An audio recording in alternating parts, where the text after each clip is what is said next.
The second video in this group on cross-referencing is where we'll look at labels and cross-references that you do yourself.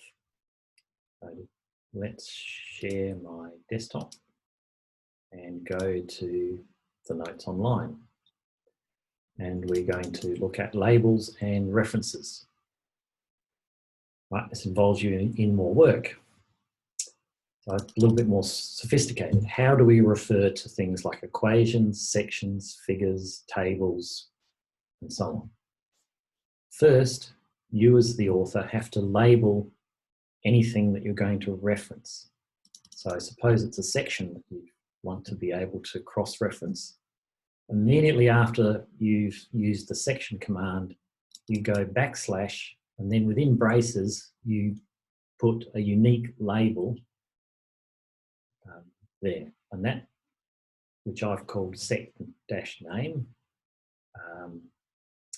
it's whatever unique label you like. Usually you come up with some sort of system, such as all labels for sections start with sec or s, whatever suits you. Similarly, if you're going to cross-reference an equation, we will see that mathematics equations with labels are obtained from the begin equation, end equation, or environment. Inside that environment, you create a label for the number of that equation by going backslash and then in braces a label for that particular equation. And being an equation, you might use EQ, something, something, something. That might be your standard. Okay, now all those commands do, the label commands, is they tell LaTeX to associate the strings, the labels, sec name and EQ name, with the number of the section and the number of the equation, respectively. All right, and we can see that in the source here. So here I've labelled the first section and I've called it sfrac. S for section, frac because it's fractal. That's the next label. I've labelled the next subsection with the name SS noise for subsection noise. Same for the next subsection, turbulence, all the sections. Somewhere or other we've got maths. Here I've labelled a mathematics environment. I've just called it EQF, equation F, whatever, fractal, I think. So they're the labels. You won't see any difference in the typesetting. So let's go to the maths here. Right, you don't see anything about the label here. The label doesn't typeset anything at all. Same in these sections. There are labels at the end of each of the section headers. You don't see anything typeset there. That's not what it does. All it does is create an association in LaTeX between the name and the number. So in order to get the cross-references, you need to refer to them. And I now recommend that you do this using a package called CleverRef, because it indeed is pretty clever and worth it. So my recommendation now is that you invoke in the preamble to use package CleverRef and give it the options capitalize, name in link, and no abbrev.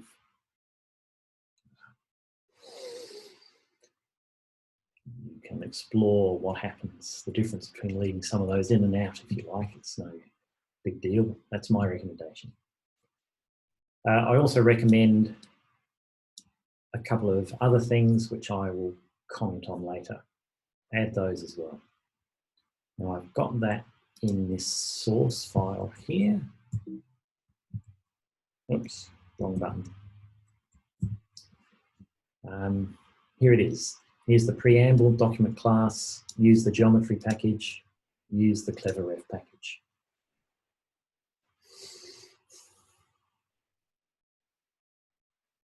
All right, once you've done that, you refer to all the objects using \cref and then the label name, whatever it is, sec name, equation name, whatever.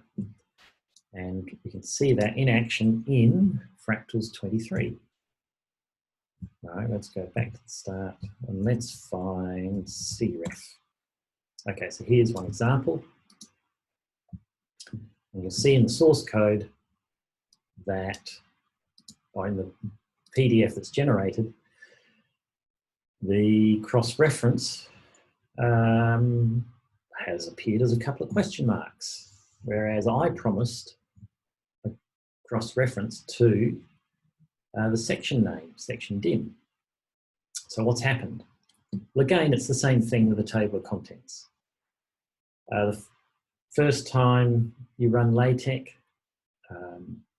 it writes the information out into the auxiliary file so that in second and third and fourth runs of LaTeX, the information will be read back in and those cross-references will be resolved.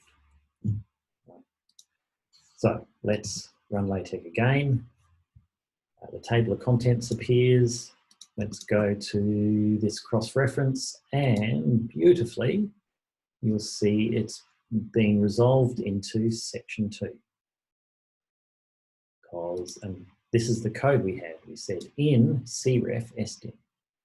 And what cref sdim has resolved to is section 2. So putting the name in there that it's a section is one of the good things that cleverref does. You'll see that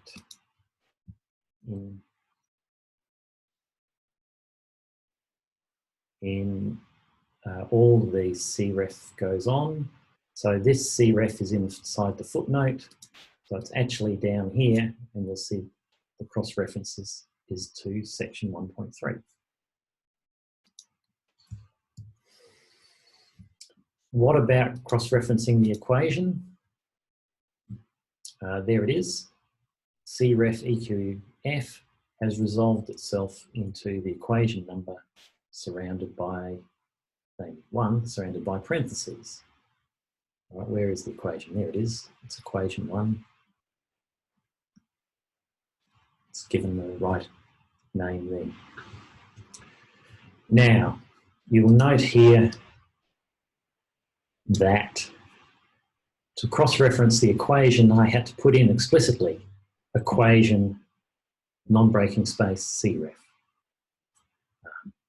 You think surely cleverref could put in that equation for you. And the answer is yes, it can. But I do not recommend it. That's this point down here. By default, if you reference something within mathematics, cleverref will call it an equation. However, go back to this principle of that we must use the most informative synonym. So in mathematics, we must not refer to everything as equations. We must refer to them as, for example, a system one. Say they're a system of ordinary differential equations, it's better to be the system, or ODEs. If it's a partial differential equation, it's better to say PDE. If it's a bound, say it's a bound. It's not an equation because a bound's an inequality for a start. So if you go around calling inequalities an equation, it's simply wrong. If it's an approximation, you know, got an approximate equal sign in there, it's not an equation. So it shouldn't be called it. So you've got to override cleverref. And the simplest way to override cleverref is not to let it call everything equations. Right? It should be called bounds, PDEs, inequalities, transforms. So that is why I recommend you put that line in. because that tells it to stop calling everything in maths an equation. Same thing here for enumerates. Its default is to call everything within an enumerate an item. I mean, that's clearly useless. You enumerate things for all sorts of reasons, and it's rare that item is appropriate. Okay, so what else do we need to know? Refer to objects using cref. Yeah, done that. You can label and refer to anything which LaTeX assigns a number to. So parts, chapters, subsections, potentially sub-subsections, theorems, definitions, tables, figures, enumerated list, and so on. Furthermore, if you provide a comma-separated list in your cref,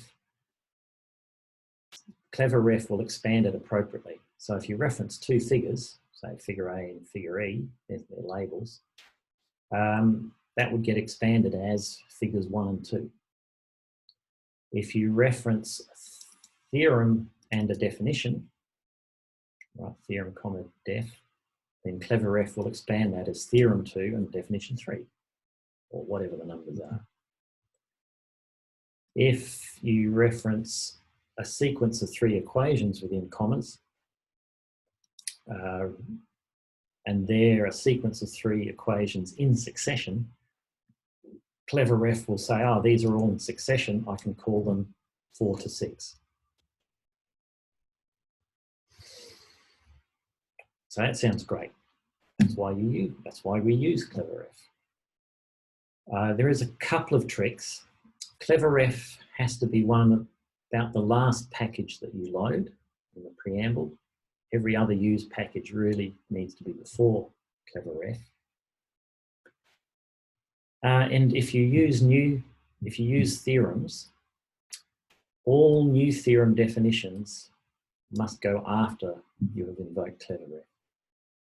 You must load the package such as AMS theorem beforehand, but declare any new theorem afterwards. And one other thing. Some reason cleverref doesn't work with equation array, so use a line instead. And this is why I've changed my recommendation to use a line instead of equation array.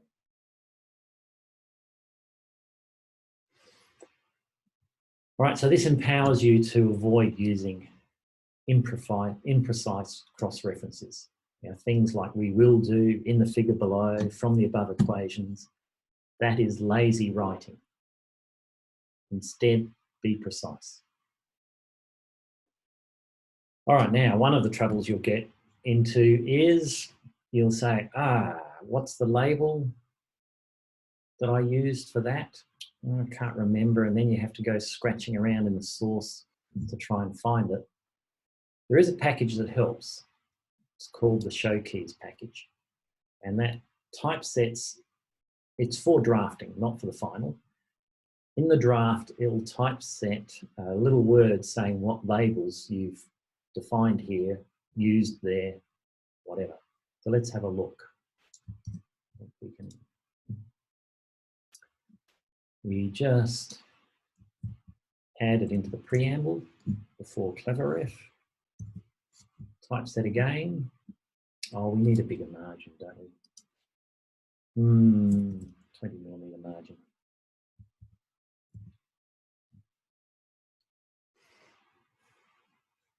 Okay. So what do we see? Let's go back to the start. Now remember that we labeled all the sections.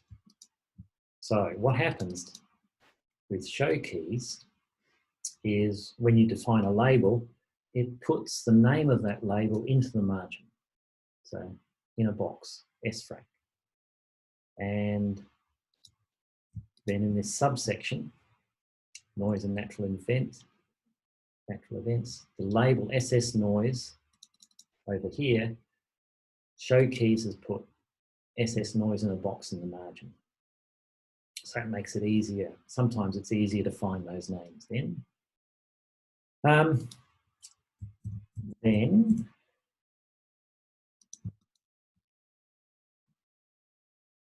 when you reference it,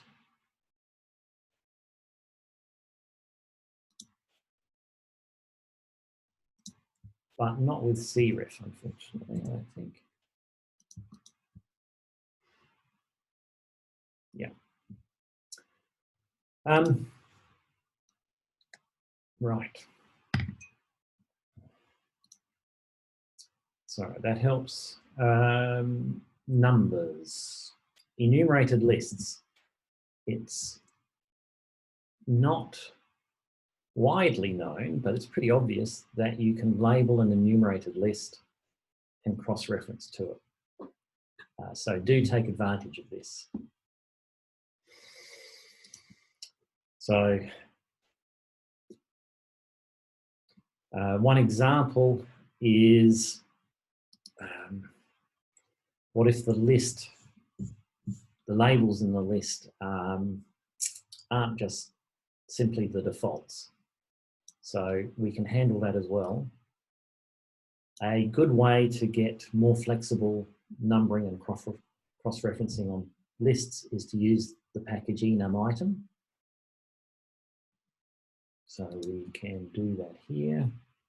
Let's put show keys away. No, I didn't copy it. Copy. Yeah. Enum item, and then put this somewhere just for a bit of fun, wherever.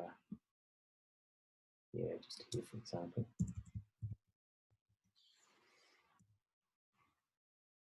And typeset. Okay. Now, as usual, what you'll see in this list is I've labelled each item, imaginatively S1 and S2, and then I've cross-referenced them, cref to S2 and cref to S1. Then, the first time you run LaTeX, the information is not yet in the auxiliary file, so the cross-ref becomes question marks. The second time we run it, those cross-references have been resolved into step 1 and step 2. You say, oh, where does the step come from? And the answer is that enum item has allowed us to supply the step 1 and the step 2, you know, the prefix step to both of those. Ref equals something is said. Whenever this is cross-referenced, put in step, right? And that will save you work because this is an algorithm, so it's got steps. And you can do various things. So a similar thing if you want to cross-reference various parts of an assumption or a theorem that has got multiple parts, just like that.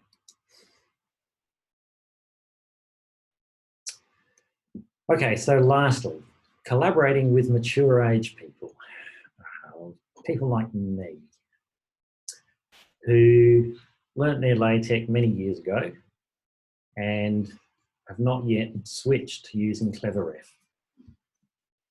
They will be using commands, typically \ref instead, and they may be using \eqref or \autoref. So how can you collaborate with them? You can encourage them to move to cleverref by making all those commands that they are familiar with automatically translate into cref commands. So these lets say, let the old ref actually refer to the new cref. Put that after cleverref. That will help some of your collaborators come up to date. So with that, we'll finish this little discussion, and before starting on